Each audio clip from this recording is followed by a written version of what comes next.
Chapter 4 of A Study in Scarlet by Sir Arthur Conan Doyle. What John Rance Had to Tell. It was 1 o'clock when we left No. 3 Lauriston Gardens. Sherlock Holmes led me to the nearest telegraph office, whence he dispatched a long telegram. He then hailed a cab and ordered the driver to take us to the address given us by Lestrade. "There's nothing like first-hand evidence," he remarked. "As a matter of fact, my mind is entirely made up upon the case, but still we may as well learn all that is to be learned." "You amaze me, Holmes," said I. "Surely you're not as sure as you pretend to be of all these particulars which you gave?" "There's no room for a mistake," he answered. "The very first thing which I observed on arriving there was that a cab had made 2 ruts with its wheels close to the curb. Now, up to last night, we have had no rain for a week, so that those wheels which left such a deep impression must have been there during the night.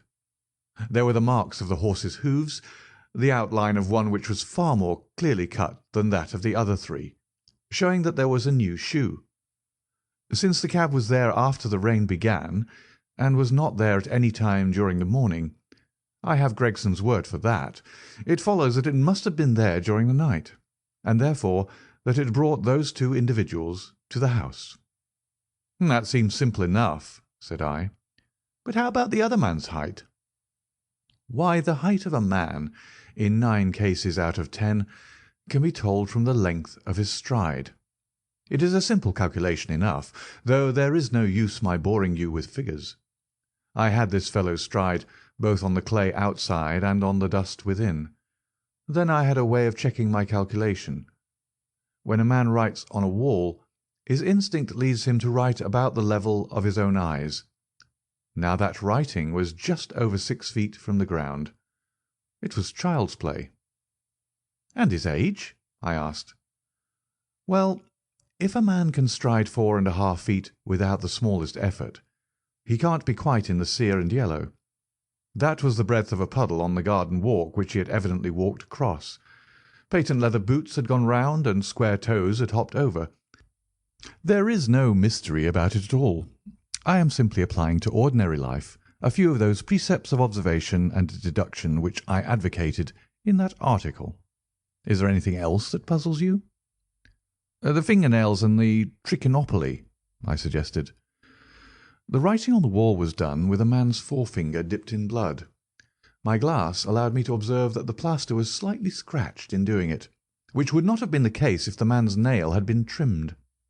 I gathered up some scattered ash from the floor. It was dark in colour and flaky.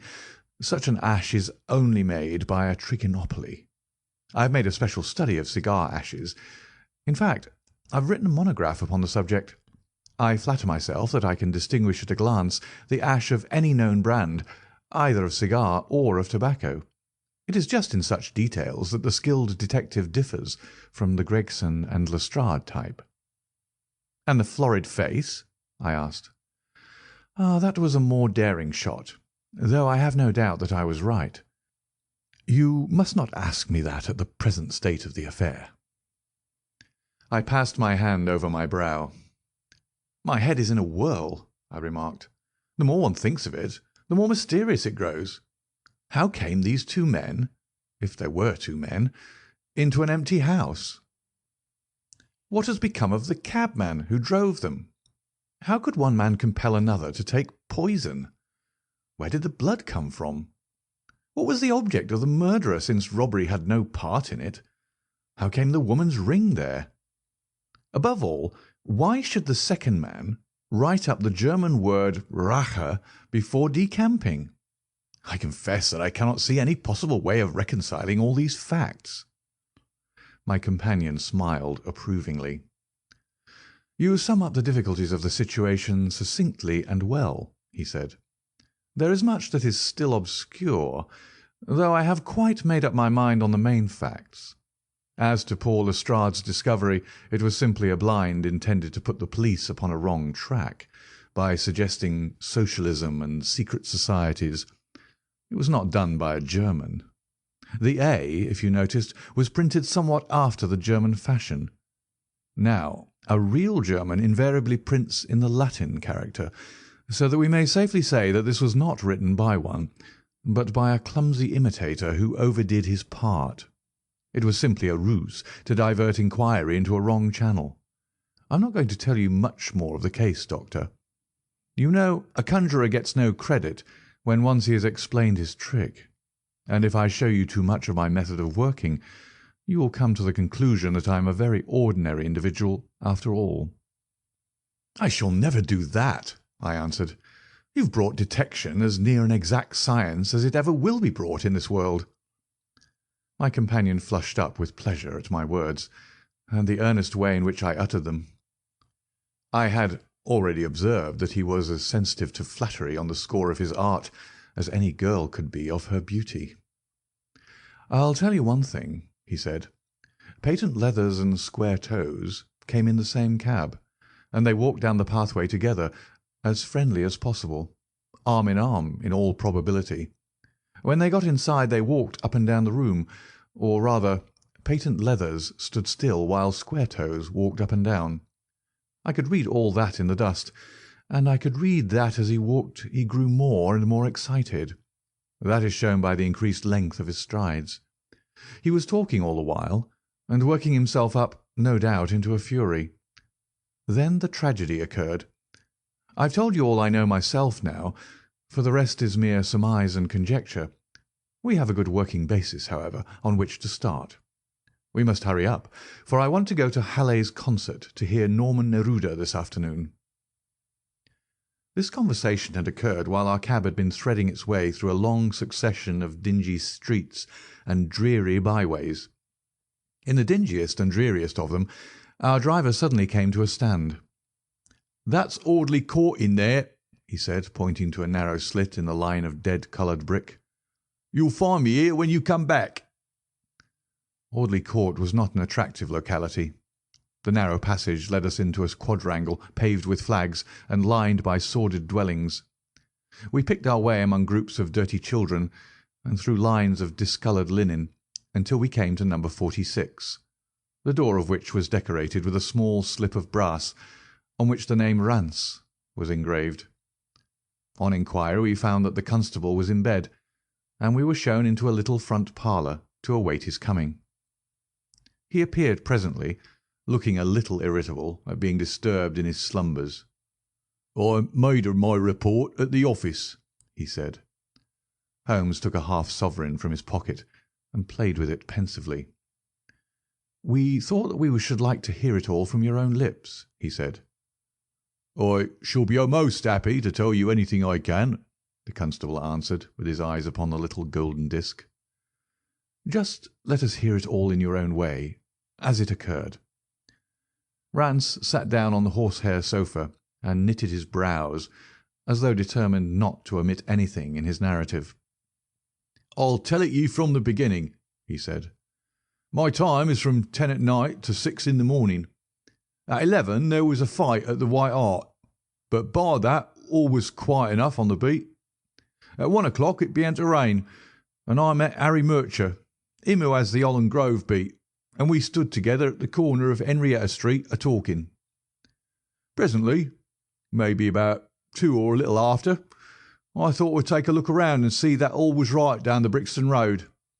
It was precious dirty and lonely. Not a soul did I meet all the way down. Though a cab or two went past me, I was a-strolling down, thinking between ourselves how uncommon handy a ford of gin hot would be, when suddenly the glint of a light caught my eye in the window of that same house. Now, I knew then that 2 houses in Lauriston Gardens was empty on account of him that owns them, who won't have the drains seed to, though the very last tenant what lived in one of them died of typhoid fever. I was knocked all in a heap, therefore, at seeing a light in the window, and I suspected as something was wrong.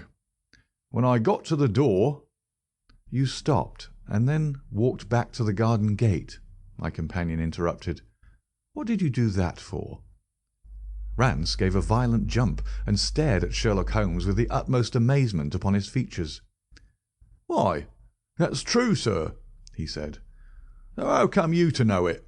Heaven only knows. You see, when I got up to the door it was so still and so lonesome that I thought I'd been none the worse for someone with me. I ain't afeard of anything on this side of the grave, but I thought that maybe it was him that died of the typhoid inspecting the drains what killed him. The thought gave me a kind of turn, and I walked back to the gate to see if I could see Murcher's lantern, but there wasn't no sign of him nor of anyone else." "There was no one in the street?" "Not a living soul, sir, nor as much as a dog. Then I pulled myself together and went back and pushed the door open. All was quiet inside, so I went into the room where the light was a-burning. There was a candle flickering in the mantelpiece, a red wax one, and by its light I saw—" "Yes, I know all that you saw. You walked round the room several times, and you knelt down by the body, and then you walked through and tried the kitchen door, and then—" John Rance sprang to his feet with a frightened face and suspicion in his eyes. "Where was you hid to see all that?" he cried. "It seems to me that you knows a deal more than you should." Holmes laughed and threw his card across the table to the constable. "Don't get arresting me for the murder," he said. "I am one of the hounds and not the wolf. Mr. Gregson or Mr. Lestrade will answer for that. Go on, though. What did you do next?" Rance resumed his seat, without, however, losing his mystified expression. "I went back to the gate and sounded my whistle. That brought Murcher and two more to the spot." "Was the street empty then?" "Well, it was, as far as anybody that could be of any good goes." "What do you mean?" The constable's features broadened into a grin. "I've seen many a drunk chap in my time," he said, "but never anyone so crying drunk as that cove. He was at the gate when I came out, a-leaning up agin the railings, and a-singing at the pitch of his lungs about Columbine's new-fangled banner, or some such stuff. He couldn't stand far less help." "What sort of man was he?" asked Sherlock Holmes. John Rance appeared to be somewhat irritated at this digression. "He was an uncommon drunk sort of man," he said. "He'd have found himself in the station if we hadn't been so took up." "His face, his dress, didn't you notice them?" Holmes broke in impatiently. "I should think I did notice 'em, seeing that I had to prop him up, me and Murcher between us. He was a long chap with a red face, the lower part muffled round." "That will do," cried Holmes. "What became of him?" "We'd enough to do without looking after him," the policeman said in an aggrieved voice. "I'll wager he found his way home all right."